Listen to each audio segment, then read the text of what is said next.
नमस्कार, आप देख रहे हैं हिंदी खबर। मैं हूं आपके साथ ऋतु भंडारी और शुरुआत करेंगे बुलेटिन की, जहां केंद्रीय गृह मंत्री अमित शाह 21 और 22 जनवरी को उत्तराखंड में ही रहेंगे। अमित शाह के ऋषिकेश और हरिद्वार में प्रस्तावित है, जहां आपको बता दें कि इसको लेकर देहरादून हरिद्वार पुलिस तैयारियों में जुटी हुई है। तय शेड्यूल के मुताबिक केंद्रीय गृह मंत्री अमित शाह 21 जनवरी को दोपहर करीब 3 बजे उत्तराखंड पहुंचेंगे। इसके बाद वो सीधा ऋषिकेश के गीता भवन जाएंगे, जहां गीता प्रेस की ओर से प्रकाशित मासिक पत्रिका कल्याण के शताब्दी का विशेषांक का विमोचन करेंगे।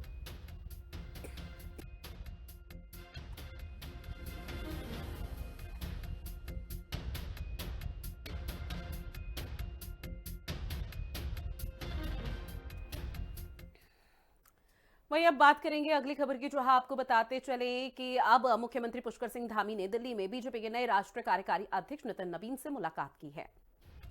इस अवसर पर उनके साथ कई समसामयिक मुद्दों को लेकर चर्चा हुई और ये तस्वीरें आपकी टीवी स्क्रीन पर जो सीएम पुष्कर सिंह धामी ने अपने सोशल मीडिया प्लेटफॉर्म के माध्यम से साझा की है और ये जानकारी बकायदा दी कि किस तरह से दोनों दिग्गजों की बातचीत हुई है। प्रदेश के हित में क्या कदम उठाए जा सकते हैं, उसको लेकर भी चर्चा दोनों दिग्गजों के बीच में होती हुई नजर आई।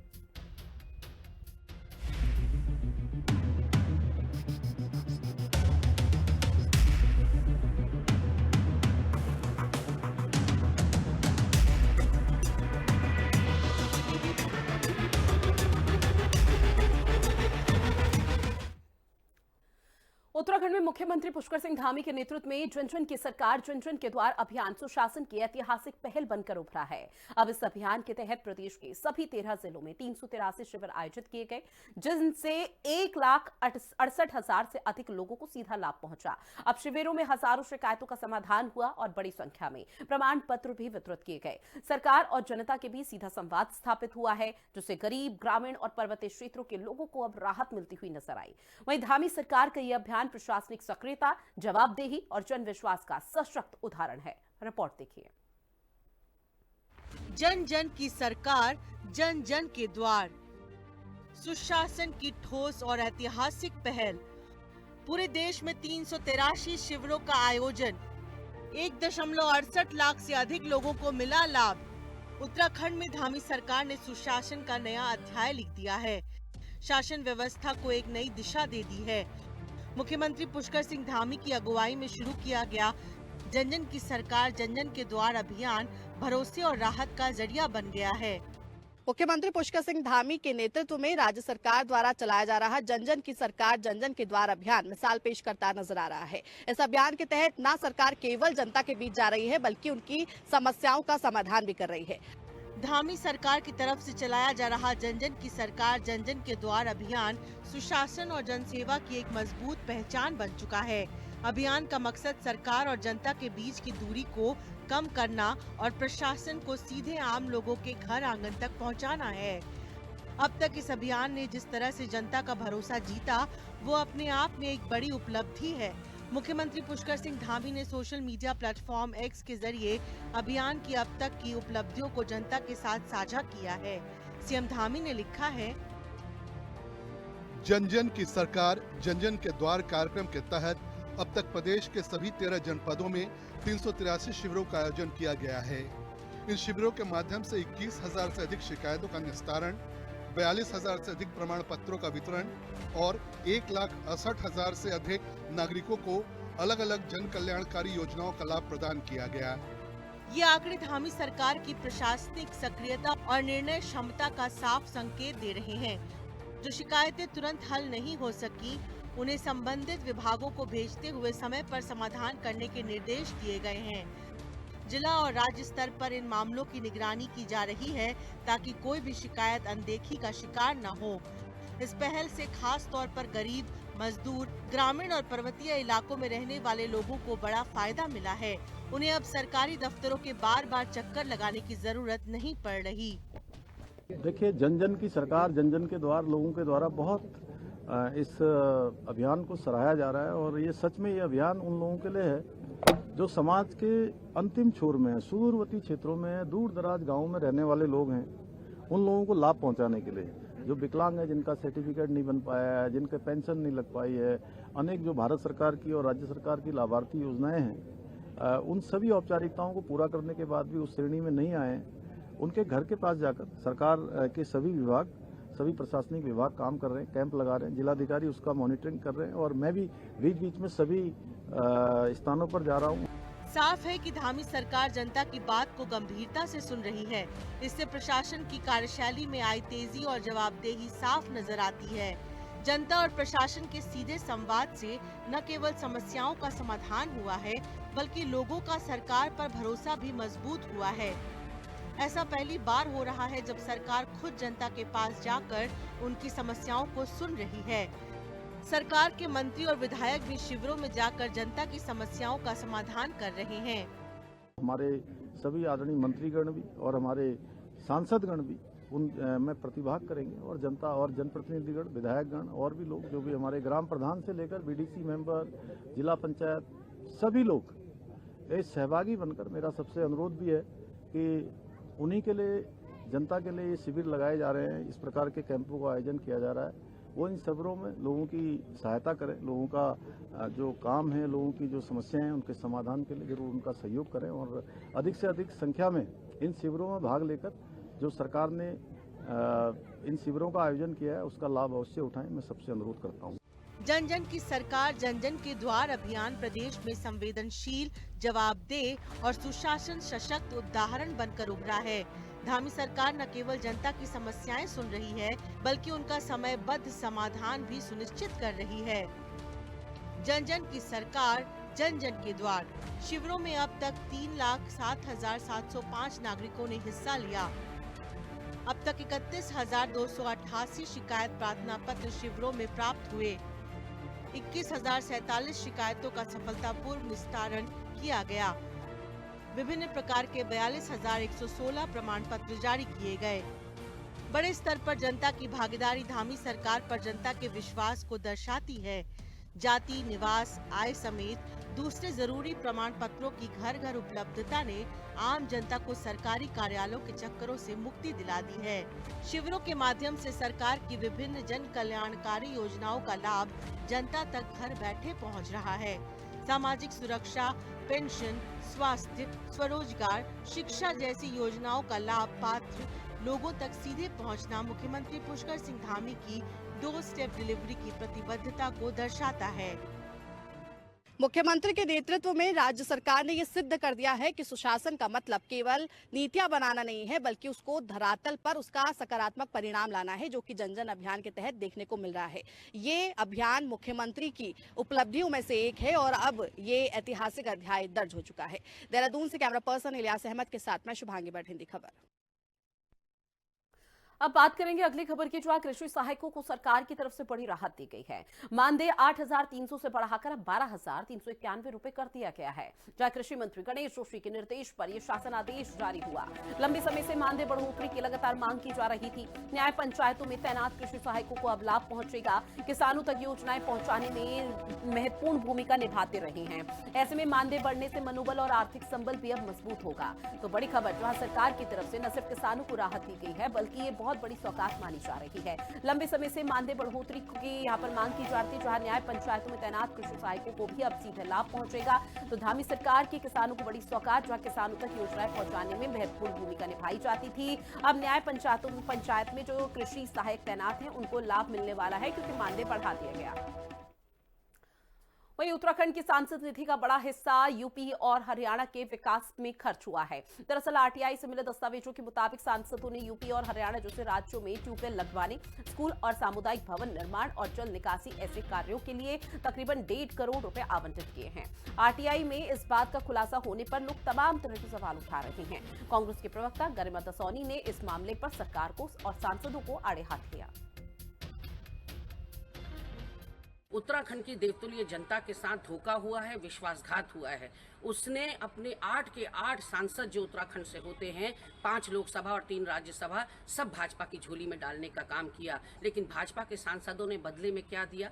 उस उत्तराखंड को जो आज भी अपनी मूलभूत सुविधाओं के लिए संघर्ष कर रहा है, सड़क के लिए, पानी के लिए, शिक्षा के लिए, स्कूलों के लिए, अस्पताल के लिए, इन सांसदों ने भाजपा के दूसरे राज्यों में तमाम योजनाओं में पैसा लगा दिया और उत्तराखंड को ठेंगा दिखा दिया। ऐसे में हम मांग करते हैं कि ये विकास नहीं लूट है और इस लूट की जांच होनी चाहिए और उत्तराखंड की जनता को इन भाजपा के सांसदों से अपने वोट का हिसाब मांगना चाहिए, रिपोर्ट कार्ड मांगना चाहिए। इन्होंने अपनी सांसद निधि जिस तरह से बंदरबांट की है उसका हिसाब इनको देना होगा और कहीं ना कहीं उत्तराखंड की देवतुल्य जनता को अब समझ जाना चाहिए, अपने विवेक का इस्तेमाल करना चाहिए कि भाजपा पर जब जब विश्वास किया है तब तब उसके साथ विश्वासघात हुआ है।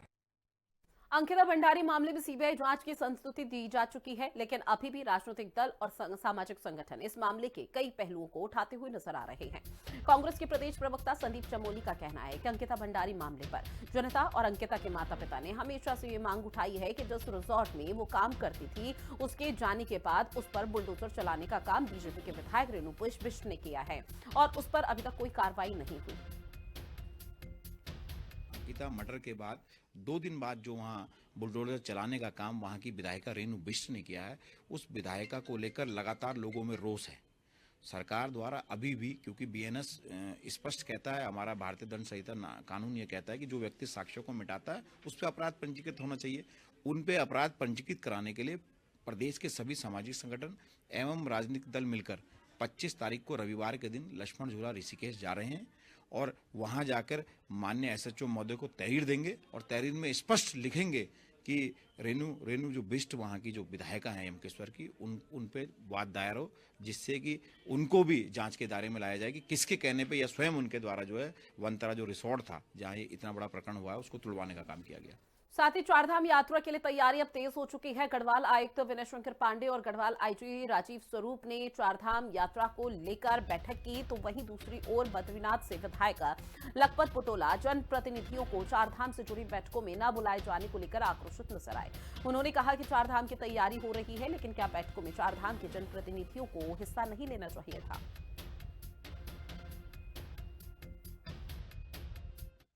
चारधाम की तैयारी हो रही है, चारधाम के जनप्रतिनिधियों को बुलाया, सवाल उनसे पूछे ना, ये सरकार चला कौन रहा है? जो लोग वहां अपना अमूल्य योगदान देते हैं, क्या उन लोगों को बुलाया उस मीटिंग में? उन लोगों की राय ली गई?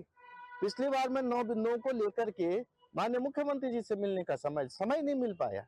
ये जो घटनाएं की जा रही है, सनातन संस्कृति को कमजोर करने का काम किया जा, पहाड़ की संस्कृति को नष्ट करने का काम किया जा रहा है, चारधाम यात्रा को ठप करने का इस सरकार का षड्यंत्र है। ये मैं स्पष्ट कह रहा हूँ कि चारधाम यात्रा को खत्म करने का पिछले 6 सालों से षड्यंत्र चल रहा, प्रयास चल रहा, लगातार यात्रा में गिरावट आ रही, उसकी क्वालिटी में भी, क्वांटिटी में भी, और उसके जो जितना भी उसको चलाने के लिए जो संसाधन होनी चाहिए उनमें लगातार गिरावट है।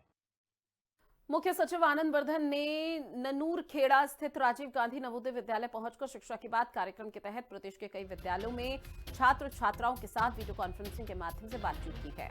कार्यक्रम के दौरान सभी छात्र छात्राओं को संबोधित करते हुए मुख्य सचिव ने कहा कि हर बच्चा खास होता है, उसमें कोई ना कोई विशेषता अवश्य होती है। उन्होंने कहा कि हमें अपनी प्रतिभा पहचानने की आवश्यकता है। उन्होंने सभी शिक्षक और परिजनों से भी अनुरोध किया है कि वो अपने बच्चों की प्रतिभा को पहचानते हुए आगे बढ़ाने का प्रयास करें।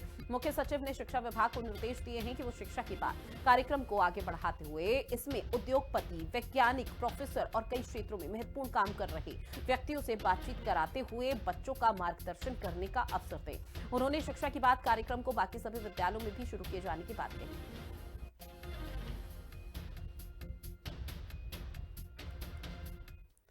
अगली खबर, जहां मुख्यमंत्री जनसेवा संकल्प से प्रेरित जिला प्रशासन की तरफ से जनता दर्शन कार्यक्रम चलाया जा रहा है। आमजन की समस्याओं के त्वरित और समयबद्ध समाधान का कार्यक्रम प्रभावी मंच बन रहा है। इसी कार्यक्रम के तहत कलेक्ट्रेट सभागार में जनता दर्शन कार्यक्रम के दौरान डीएम ने 158 शिकायतें सुनी हैं। शिकायतों को समय सीमा के भीतर ही निस्तारण करने के लिए संबंधित विभाग के अधिकारियों को डीएम सविन बंसल ने निर्देश दिए।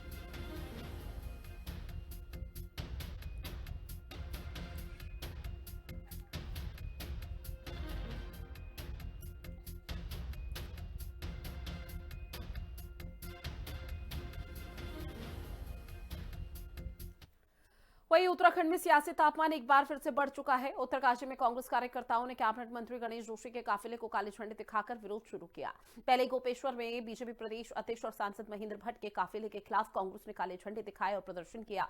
फिर इसके बाद दोनों दलों के बीच बयानबाजी अब तूल पकड़ने लगी है। रिपोर्ट देखिए।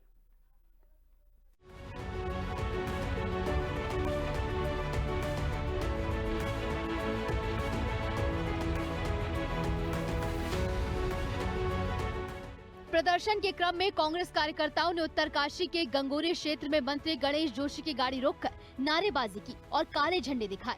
प्रदर्शनकारियों का आरोप था कि जोशी ने धराली क्षेत्र में भारी आपदा के बाद भी प्रभावित इलाकों का दौरा नहीं किया और सड़क जैसी बुनियादी समस्याओं का समाधान नहीं कराया।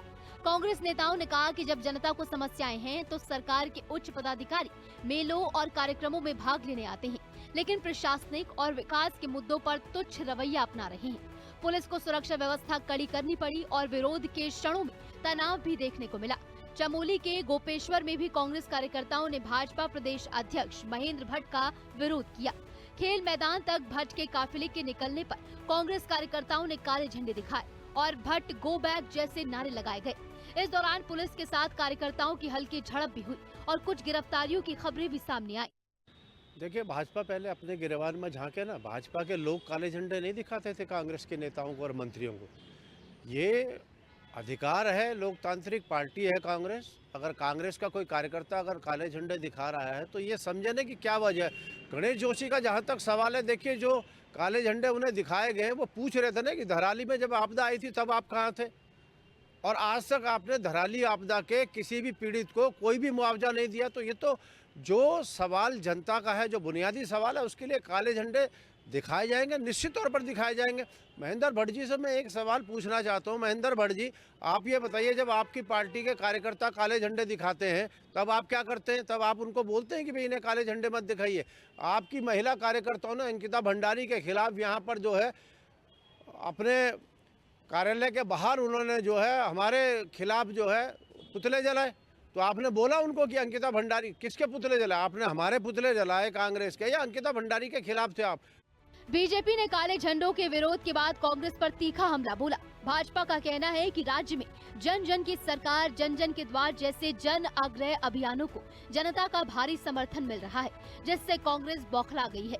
भाजपा ने कहा कि लोकतंत्र में विरोध का अधिकार सबको है, लेकिन कार्यक्रमों में व्यवधान डालना, नेताओं का मार्ग रोकना और काले झंडे दिखाने जैसे आंदोलनों को लोकतंत्र के खिलाफ बताया है। भाजपा का ये भी आरोप है कि कांग्रेस पार्टी अराजकता फैलाकर प्रदेश का माहौल बिगाड़ने की कोशिश कर रही है। बीजेपी के नेताओं का ये भी कहना है कि सरकार विकास के कार्यक्रम चला रही है और जनता इसका स्वागत कर रही है, लेकिन कांग्रेस धार्मिक और सांस्कृतिक कार्यक्रमों में भी राजनीतिक रंग ढाल रही है। देखिए, मुझे लगता है कांग्रेस पार्टी पूरी तरह से बौखलाई हुई है। जिस प्रकार से जनता पार्टी की सरकार के द्वारा प्रदेश के विकास के लिए और जन जन की सरकार, जनता जन जन के द्वार करके जो कार्यक्रम चलाए जा रहे हैं, उसको लेकर के कांग्रेस बौखलाहट में है। जनता का अपार समर्थन मिल रहा है। लगभग 3.5-4 लाख लोगों ने करीब अभी जन जन के द्वार वाले कार्यक्रम में आम जनता ने प्रतिभाग किया है। उस कारण कांग्रेस कहीं न कहीं बौखलाहट में है और इस तरह से हमारे नेताओं के, माननीय मंत्रीगणों का वो विरोध कर रहे हैं। और देखिए, लोकतंत्र में विरोध करना सबका अधिकार है, लेकिन इस तरह से कार्यक्रमों में विरोध करना और रास्ता रोक करके माननीय मंत्रीगणों का और हमारे नेताओं का रास्ता रोक कर विरोध करना, ये बिल्कुल लोकतंत्र के खिलाफ है। और कांग्रेस पार्टी हमेशा एक तरह से प्रदेश में अराजकता फैला करके प्रदेश का माहौल खराब करने की कोशिश कर रही है। कांग्रेस का पक्ष है कि जब अंकिता हत्याकांड और किसान आत्महत्या जैसे संवेदनशील मामलों पर सरकार जनता की आवाज नहीं सुन रही, तब सक्रिय विरोध और प्रदर्शन जनता तक उनकी बात पहुंचाने का एक तरीका है। कांग्रेस का कहना है कि विपक्ष के रूप में उनकी भूमिका यही है कि जनहित में सरकार की नीतियों और कार्यशैली पर सवाल उठाए। कांग्रेस नेताओं ने ये भी आरोप लगाया कि शासन की प्राथमिकताएं विकास के बजाय भटक रही हैं, जिससे प्रदेश के कई हिस्सों में आम जनता की आशाएं अधूरी रह गई हैं। जानकारी के मुताबिक ये विरोध प्रदर्शन आने वाले 2027 विधानसभा चुनावों के करीब आने पर और बढ़ सकता है। दोनों ही पार्टियों के बीच बयानबाजी का दौर जारी है और सियासी रणनीतियां तेजी से आकार ले रही हैं। विपक्ष की गतिविधियों और सरकार के जनसंवाद कार्यक्रमों के बीच सबकी नजरें अगले राजनीतिक मोड़ पर लगी हैं। शुभांगी भट्ट के साथ दीपिका भंडारी, देहरादून, हिंदी खबर। अगली खबर जो आगामी अर्थ कुंभ मेले को लेकर रेल प्रशासन ने भी कमर कस ली है। दरअसल हरिद्वार, ऋषिकेश और आसपास के रेलवे स्टेशन पर कुंभ के दौरान बढ़ने वाली श्रद्धालुओं की संख्या को देखते हुए प्रशासन स्टेशनों पर बेहतर व्यवस्था बनाने की कवायद में जुटा हुआ है। अब इसी संबंध में मुरादाबाद मंडल के डीआरएम अविनीता श्रीवास्तव ने हरिद्वार, ऋषिकेश और देहरादून रेलवे स्टेशन का निरीक्षण किया। निरीक्षण के दौरान डीआरएम ने मुख्य रूप से स्टेशन के एंट्री और एग्जिट प्वाइंट पर अपनी नजर घुमाई, साफ सफाई और तमाम प्रकार की व्यवस्थाओं को भी बारीकी से परखा। आज सुबह से हमारी टीम और हम सब हरिद्वार, ऋषिकेश, योग नगरी ऋषिकेश और रास्ते में हर्रावाला इत्यादि सभी स्टेशंस का निरीक्षण करते हुए आए हैं। लाइन का सुचारू रूप से संचालन, संरक्षण और सभी रूटीन मैटर्स का निरीक्षण करते हुए इसी निष्कर्ष पर पहुंचे हैं कि व्यवस्थाएं तो उचित हैं, उपयुक्त भी हैं, लेकिन अर्थ कुंभ की भीड़ को देखते हुए स्टेशन के सर्कुलेटिंग एरियाज इत्यादि में होल्डिंग एरियाज के लिए कुछ हम लोग को बढ़ा चढ़ा कर व्यवस्था करनी पड़ेगी। वहीं चुनावी साल में राज्य सरकार ने स्वास्थ्य विभाग की जिम्मेदारी सचिव कुर्वे को सौंप दी है। ऐसे में पहाड़ में पटरी से उतरी स्वास्थ्य व्यवस्थाओं को पटरी पर लाना एक बड़ी चुनौती बन चुका है। जहां स्वास्थ्य विभाग का चार्ज लेने के बाद सचिव स्वास्थ्य सचिन कुर्वे का कहना है कि पूर्व के अधिकारियों के बेहतर काम में तेजी से आगे बढ़ाया जाएगा। साथ ही नई टेक्नोलॉजी का प्रयोग कर हेली एम्बुलेंस के साथ ही बाकी व्यवस्थाओं को भी दुरुस्त इलाकों तक पहुंचाने की कोशिश होगी। इसका ऑलरेडी सिविल एविएशन की तरफ से एक प्रपोजल आपदा विभाग के सहयोग से तैयार किया जा रहा है, ताकि हेली एम्बुलेंस सेवा पहाड़ी क्षेत्रों के लिए जल्द से जल्द शुरू किए जाने पे जो भी प्रोसीजर है, एसओपी है, वो बनाया जा रहा है। और दूसरा डायग्नोस्टिक टेस्ट के सापेक्ष में, क्योंकि दूर दराज क्षेत्रों में जो लैब्स वगैरह है, क्योंकि आज दोपहर की ब्रीफिंग के लिए मैंने संबंधित अधिकारियों को बुलाया है, तो टेक्नोलॉजी का कितना इसमें हम उपयोग कर सकते हैं उस पर विचार विमर्श किया जाएगा और उसका भी पायलट बेसिस पे जल्द से जल्द क्रियान्वयन किया जाएगा।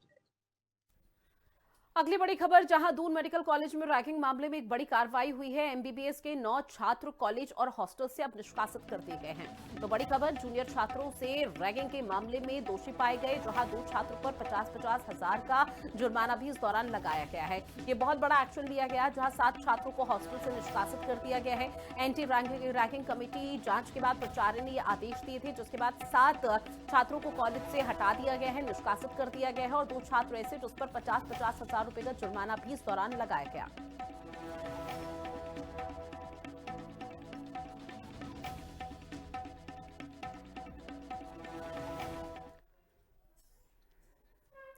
अगली खबर, जहां उत्तराखंड पुलिस महकमे में एक संवेदनशील मामला सामने आया, जहां निलंबित उप निरीक्षक कुंदन सिंह रौतेला की वार्षिक गोपनीय आख्या यानी कि एसीआर के सोशल मीडिया पर वायरल होने के बाद डीजीपी दीपम सेठ ने कड़ा रुख अख्तियार किया।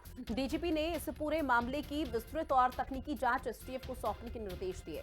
जिला बागेश्वर में तैनाती के दौरान उप निरीक्षक कुंदन सिंह रौतेला की एसीआर, जो कि एक गोपनीय दस्तावेज होता है, अनाधिकृत रूप से सोशल मीडिया और बाकी सार्वजनिक प्लेटफॉर्म पर प्रसारित हो गई। पुलिस मुख्यालय ने इसे सेवा नियमावली और डिजिटल सुरक्षा का गंभीर उल्लंघन माना।